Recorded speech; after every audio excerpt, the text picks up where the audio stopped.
দক্ষিণ এশিয়ার প্রতিবেশী দুটি দেশ ভারত ও পাকিস্তান পৃথক রাষ্ট্র হিসেবে আত্মপ্রকাশের পর থেকেই দেশ দুটির মধ্যে বৈরিতা দৃশ্যমান।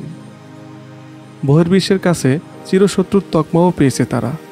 সীমান্তে নিয়মিত সংঘাত ও একাধিকবার বড় ধরনের যুদ্ধ জড়িয়েছে পারমাণবিক শক্তিধর দেশ দুটি। কাশ্মীর ইস্যু এই সংঘাতের প্রধান কারণ। সম্প্রতি জম্মু কাশ্মীরের পেহেলগাম পর্যটনস্থলে নিরপরাধ মানুষের উপর ঘটা সন্ত্রাসী হামলাকে কেন্দ্র করে আবারও বড় ধরনের সংঘাতের মুখোমুখি ভারত ও পাকিস্তান, যা পরবর্তীতে যুদ্ধবিরতি পর্যন্ত গড়িয়েছে।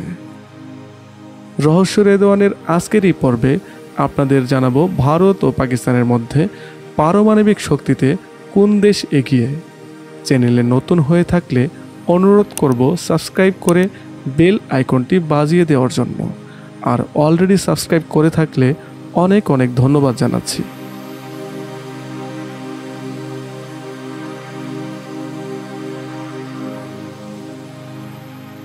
ভারত পাকিস্তান উত্তেজনা এখন শুধু সীমান্তে গুলি বিনিময়ের মধ্যেই সীমাবদ্ধ নেই, রূপ নিয়েছে রক্তক্ষয়ী সংঘাতে। অপারেশন সিঁদুর নামে পাকিস্তানে সামরিক হামলা চালিয়েছে ভারত, অন্যদিকে এর শক্ত জবাব দিয়েছে পাকিস্তান। হামলায় দুই দেশ মিলে নিহতের সংখ্যা ছড়িয়েছে 40-এর ঘরে। সংখ্যা তৈরি হয়েছে পারমাণবিক হামলার।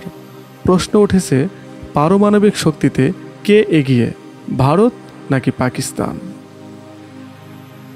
ভারত ও পাকিস্তানের দুটি প্রতিরক্ষা কৌশলে পারমাণবিক সক্ষমতার ভূমিকা বেশ গুরুত্বপূর্ণ। গ্লোবাল ফায়ার পাওয়ার সূচক 2025-এর মতে ভারতের পারমাণবিক অস্ত্র রয়েছে 130 থেকে 140টি। ডেলিভারি সিস্টেমের মধ্যে রয়েছে অগ্নি 35 ব্যালিস্টিক ক্ষেপণাস্ত্র, যার পাল্লা 3 থেকে 5,000 কিলোমিটার।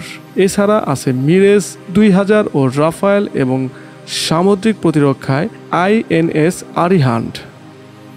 অন্যদিকে গ্লোবাল ফায়ার পাওয়ার বলছে পাকিস্তানের পারমাণবিক অস্ত্রের সংখ্যা 140 থেকে 150টি, অর্থাৎ ভারতের চেয়ে পারমাণবিক শক্তিতে বেশ এগিয়ে আছে পাকিস্তান। দেশটির ডেলিভারি সিস্টেমের মধ্যে আছে শাহিন 2-3 ব্যালিস্টিক ক্ষেপণাস্ত্র, F-16 যুদ্ধবিমান ও বাবর ক্রুজ ক্ষেপণাস্ত্র। পারমাণবিক অস্ত্র নিয়ে পিস রিসার্চ ইনস্টিটিউটের 2024 সালের প্রতিবেদন এবং যুক্তরাষ্ট্রভিত্তিক অস্ত্র নিয়ন্ত্রণ সংস্থা ACA এর মতে পারমাণবিক ওয়ারহেডের দিক থেকে ভারত ও পাকিস্তান দুটি দেশই প্রায় কাছাকাছি অবস্থানে রয়েছে। প্রতিবেদন অনুযায়ী ভারতের আনুমানিক 172টি পারমাণবিক ওয়ারহেড রয়েছে, আর পাকিস্তানের আছে আনুমানিক 170টি। এই তথ্য অনুযায়ী সামান্য পিছিয়ে আছে পাকিস্তান। তবে প্রতিদ্বন্দ্বী দেশ দুটির মধ্যে কয়েকটি ওয়ারহেড ঠিক যুদ্ধ বা সংঘাতে ব্যবহারের জন্য কতটুকু প্রস্তুত অবস্থায় রয়েছে তা স্পষ্টভাবে জানা যায়নি।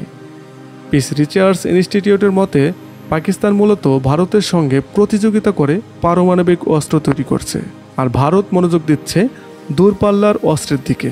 মূলত চীনের সঙ্গে দেশটির উত্তেজনাকে সামনে রেখেই দূরপাল্লার অস্ত্রের নজর ভারতের।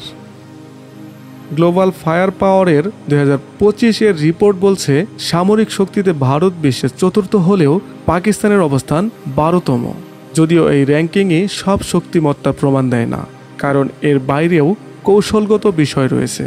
তবে যুদ্ধে বা সংঘাতে পারমাণবিক অস্ত্র আগে ব্যবহার না করার নীতি অনুসরণ করে ভারত, অন্যদিকে আগে ভাগে পারমাণবিক অস্ত্র ব্যবহারের নীতি অনুসরণ করে পাকিস্তান। ভিডিওটি ভালো লাগলে লাইক ও সাবস্ক্রাইব করার অনুরোধ জানাচ্ছি। সেই সাথে এর পরের ভিডিওতে কোন বিষয় নিয়ে আলোচনা করব কমেন্টসে জানানোর জন্য বিশেষভাবে অনুরোধ করছি। সো আজ এই পর্যন্তই। সবাই ভালো থাকবেন। পরবর্তী ভিডিওর জন্য অপেক্ষায় থাকুন।